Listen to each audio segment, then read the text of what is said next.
Okay. Right. So we know what goes on in your shed, don't we?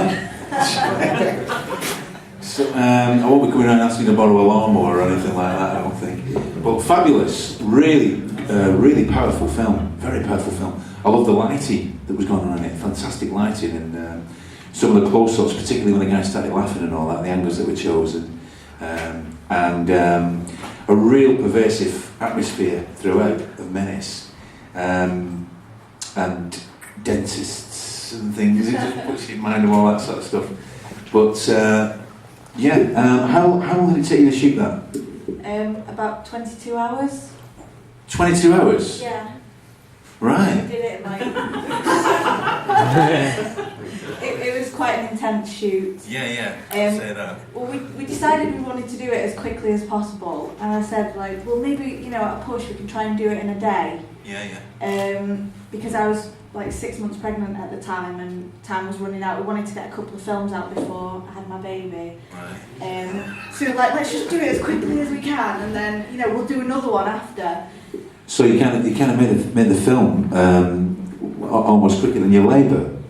It was quicker than my labour, like by quite a long time actually. So yeah, we just knew we had such a short time scale, and then we couldn't get people back for a second day. So we were literally there from early in the morning till very, very late at night. It was a hell of a long day. And everybody worked on it. It was amazing. Nobody complained. Everybody just worked so hard. It was a brilliant crew, brilliant cast as well. Well, it certainly comes across in the finished product. And naked bulbs, they've always got to be swinging, haven't they? Yeah, You've got to get this swinging naked bulb. No, it ain't right. Puts him in, I don't know, maybe people aren't old enough here, but I remember a series called Callan. And the opening titles used to have the swinging light bulb at the beginning. I'm not on my own, yes, something else to do this. And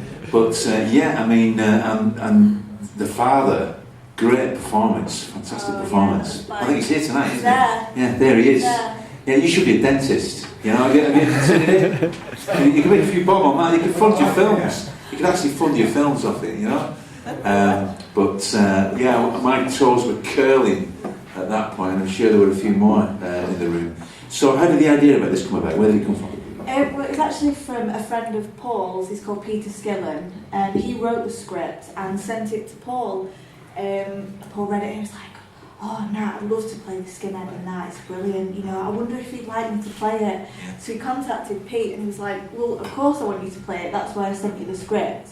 And I liked it, so I was like, "Paul, just get me in there and just see if he'll let me direct it." And we all had a meeting and just had a chat about it and found that our ideas were really similar, and we both brought different things to it, but working in unison still. So it was all his idea. It was brilliant. He's a brilliant writer, Peter. So was this the motorbike? The scene with the doors, I should say. Was that like done the day before, and then off came the hair, and on went the hair? No, that was just me and my daughter on a day out, because my daughter doesn't live with me, so that was my day to see her. Right, and you just thought... iPhone, that was an iPhone. And you used that as part of the film, and it inspired. It really, really works. Yeah, really, I think, because at the end it's such a small amount of time. He just says those few lines at the end, and I think it needed that something extra just to hit it home, really. Well, for me, it hit the balance. It hit the balance right back in your favour. Because at first I really didn't like you at all. No, definitely not. But adding that really softens, if you like, and drives home what it is about. And again, the titles at the end with the picture and the battle. Creepy stuff. Just got to make sure you hit it home, just in case, just in case. It's got to be powerful. Something like that is such a powerful topic. And as I say, like in a short, there's not a massive amount you can do, and it goes through such a journey anyway. You just need to give it that something extra, I think, if you can. Absolutely. Yeah, fantastic. Really, really powerful piece. Well done. I certainly enjoyed it, and I know we're pressed for time in a minute, so what I'm going to do, I'm going to throw it straight open to questions. Chris?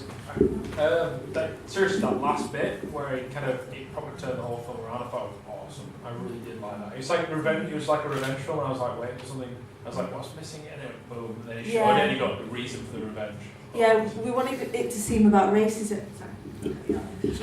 We wanted it to seem more about racism at first, you know, so that this guy's typical skinhead, loads of tattoos, he's a bit of a bastard really, and you know, we wanted people to hate him. And then at the end, when it does turn, at first he says this line, you're not really sure exactly what's gone on, and then just with that video, it sort of you go, ah, yeah, okay, I get it now. That was the plan with that. Yeah, I was going to lead on to my question, Ah.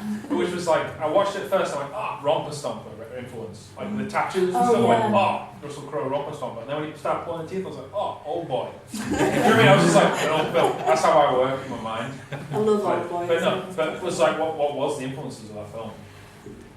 God, I just literally took it from the script. I mean, I love films. I've watched so many films, and I think subconsciously it does kind of sink in different styles. But the script spoke to me, to be honest, and I just, whenever I direct a film or work on a script, I like to let the script lead me rather than go for a specific style. I think it has to work in unison with everything. It all has to piece together.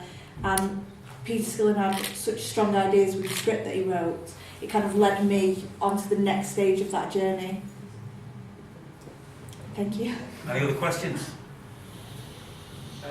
What kind of lenses did you use on the film, and was there anything in terms of the camera work that you did to try and make it more intense and claustrophobic? My original plan with the film was that I wanted it to be very close and like you say, feel claustrophobic. So I always wanted a lot of tight shots, especially at the start, so you get really close to the characters and you don't really know where they are. You know, they could be anywhere, they're just in this dark space, and with this black envelope in them, it just creates this really tight, closeted space to build up that emotion more and let the audience get in with the characters and what's happening a lot more. And it's David Noble who shot that. And I mean, I'm sure some people have heard of him because I know he works on a lot of projects. And he did From my Facebook friend. No, he was fantastic and he's very professional, and you know, he did some lovely work on that. And we had a great cast and crew. I just want to say that. That's the key, isn't it? That really is the key. Yeah, we couldn't have done it without them. I mean, we've got Lee Noble, who was the production manager. Lee Bolton. Lee Bolton. Yeah. Lee Noble. Proper spiced out moment there. Nice one, Joe. That's just not Love Productions. Not Love Productions, yeah. It's all your fault, Lee. Thank you. It's not. It's my brain. It's just mush. And then Gavin did the photography as well, and I know he helped out with the lighting with Dave. Great lighting. Great lighting. Oh, he did a fantastic job, really good. And so many people who worked on it were just amazing and gave the time of it. And I mean, we couldn't afford to pay people on this one because this was our first project. But we've got a lot of the same crew and cast onto our next film that I'm currently editing, and we have, we're starting to manage to get a bit of money together and start paying people because it's so important for the crew and cast who make the film. You couldn't do it without them. Absolutely. Any more questions?